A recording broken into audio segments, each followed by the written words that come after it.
Hello everyone and welcome back to Football Manager 2017 and a brand new Football Manager experiment where we take a look at what would happen if you brought together the Wonderkids of FM 2008 in their current game and saw how they could perform as a squad. So this is a bit of a trip down memory lane for fans of FM08 and also an experiment looking ahead at what we'll do. In today's part of the experiment, we'll just have a look at the players that were big back in the day and how they managed to perform in their real life careers, and then in the next part we will go forward 5 years in time and have a look at how the players have done or how the players would do if they were together in the same squad. Manchester United is the team we're using for this experiment because it gives the players the best exposure to all the biggest competitions.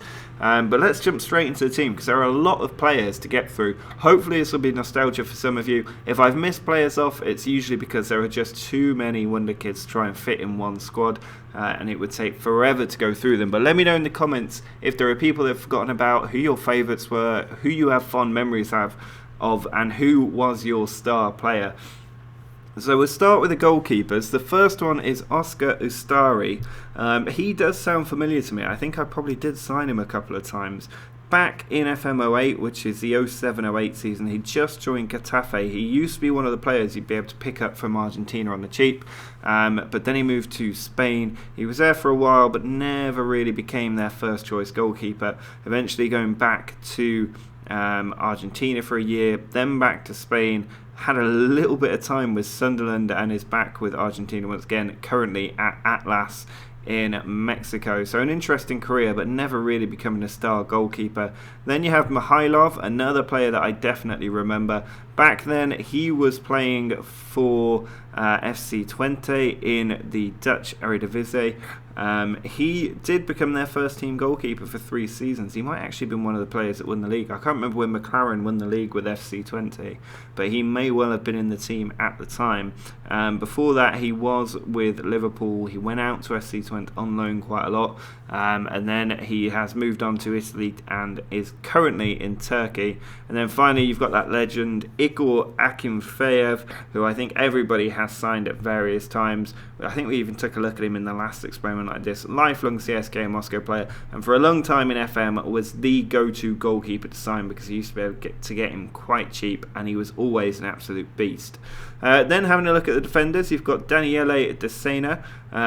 He is now 29 years old. Back in 07-08 he was at Parma. He was there the season before as well. An Italian career player, currently with Cagliari down in Serie B, has been relegated, dropped down and stayed with the club.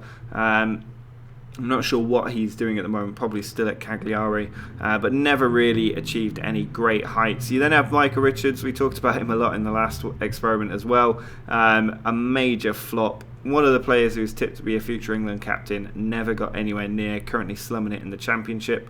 Then you have Della Fiore, another good Italian defender who back in 07-08 was on loan at Torino, but he was a Palermo player. Another one who's just bounced around the Italian league and never really established himself until he went down to Serie B and started to get a lot more game time, so definitely not fulfilling his potential. And then you have Giorgio Chiellini, who obviously did reach great heights. Back in 07-08 has established himself in the Juventus squad and has been there pretty much ever since. An incredible defender. Then there's Ezequiel Garay. I think a lot of us are very familiar with him as well. He was at Racing Santander, got a big move to Real Madrid, did play there quite a bit before eventually going on to Benfica for a bit of a loss for Real Madrid. Eventually moved back to Valencia in a big money move after doing a solid job for Benfica and Zenit, and is quite a good player in the game even now. Then there's Breno, another central defender, one that you used to be able to pick up from Brazil, super cheap. He did get a big move to Bayern Munich, but couldn't break into their first team and has gone back to Portugal, but back to Brazil rather, where they speak Portuguese.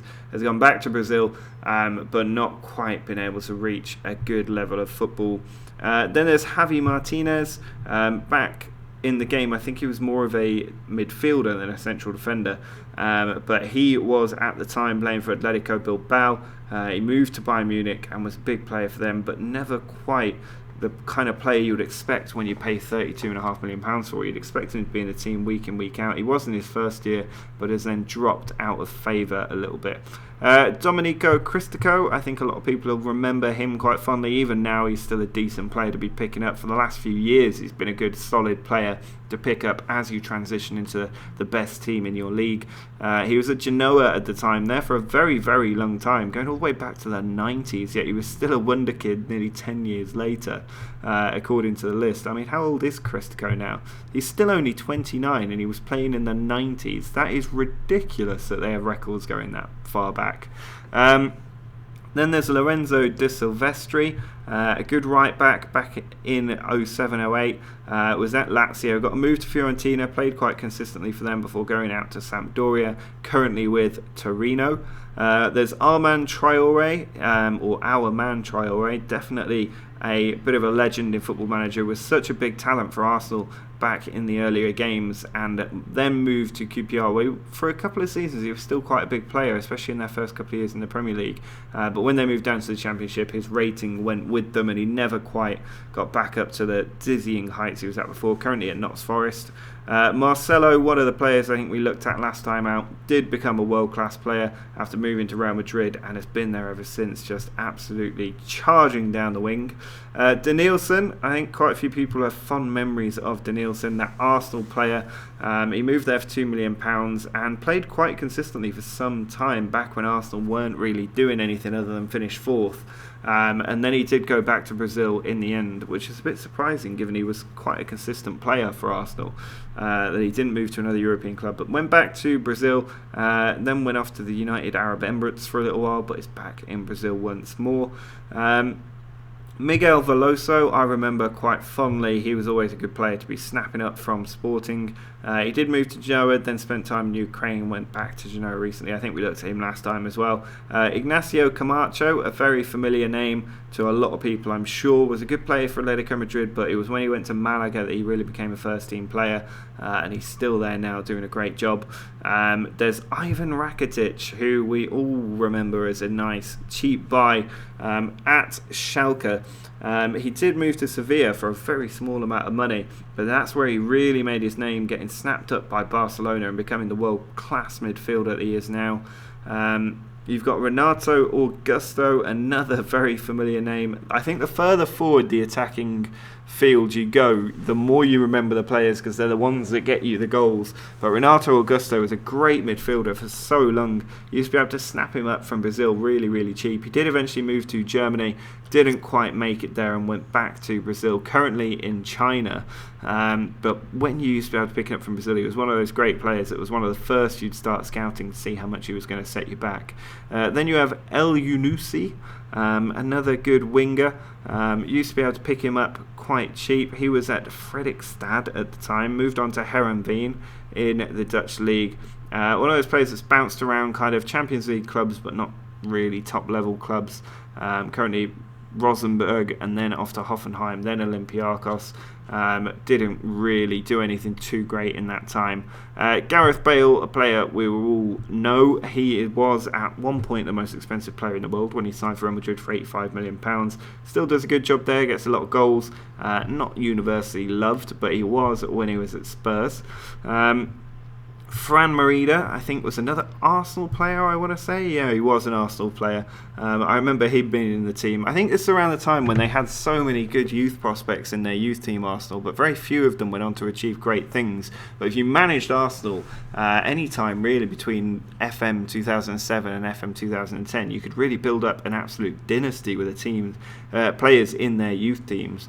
And Fran Morita was another example of that. A bit of a nothing player though in his actual history, just bouncing out on loan on free transfers around different leagues, never establishing and never doing anything too great. Then you've got João Moutinho, the legend of a wonder kid. He was a wonder kid for so many years at Sporting, finally moved to Porto, then on to Monaco where he's been brilliant. Oscar Trejo, another good player that you used to be able to pick up. He used to play for Mallorca, went on to Elche on loan, then to Vallecano, Sporting Gijon, and is currently at Toulouse.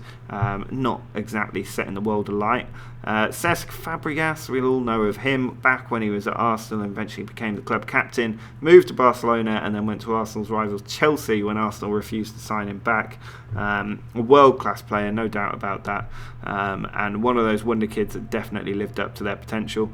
Then you got Ava Banega. Let's get through these even quicker. Ava Banega used to play for Valencia, was on loan at Atletico Madrid, went to Newell's in Argentina on loan, then to Sevilla.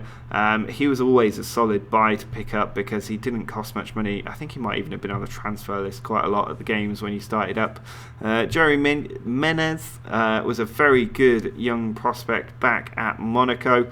He moved to Roma and did well for them, eventually getting a move to PSG and then on to AC Milan, currently at Bordeaux after a free move. He used to be a really, really good prospect and have great potential. But maybe, despite the big clubs, didn't quite reach the heights we thought he might. Juan Mata, we know what he's achieved in his career, a brilliant player back when he was at Valencia, one of the Real Madrid rejects really. Picked up by Valencia, did great things for Chelsea and is currently a major part of the Man United side.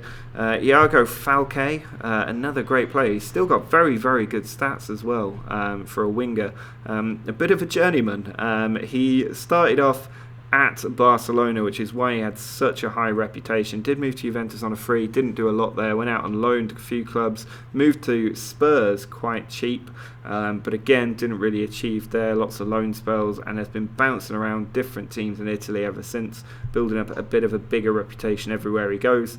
Giovanni Dos Santos, another former Spurs player, I think. 07-08, he was at Barcelona, did get the move to Spurs, played a bit there but never really did enough, going out on loan a lot, and it was when he went to LA Galaxy that he really became a top quality player. He did well for Villarreal for a couple of years, but it was in the MLS that he's made a name for himself. And then you got a couple of familiar faces. Alexei Sanchez, obviously a world-class wonderkid who lived up to his potential, especially at Barcelona, alongside Lionel Messi, the other wonder kid on the list. Both these players obviously going to be on here. Because they are just such prestigious talents. People have asked why Ronaldo isn't on this list, and I think it's because he was already too established to be considered a wonder kid, and also because you just wouldn't be able to sign him for Manchester United at the time, whereas these other players you were able to pick up.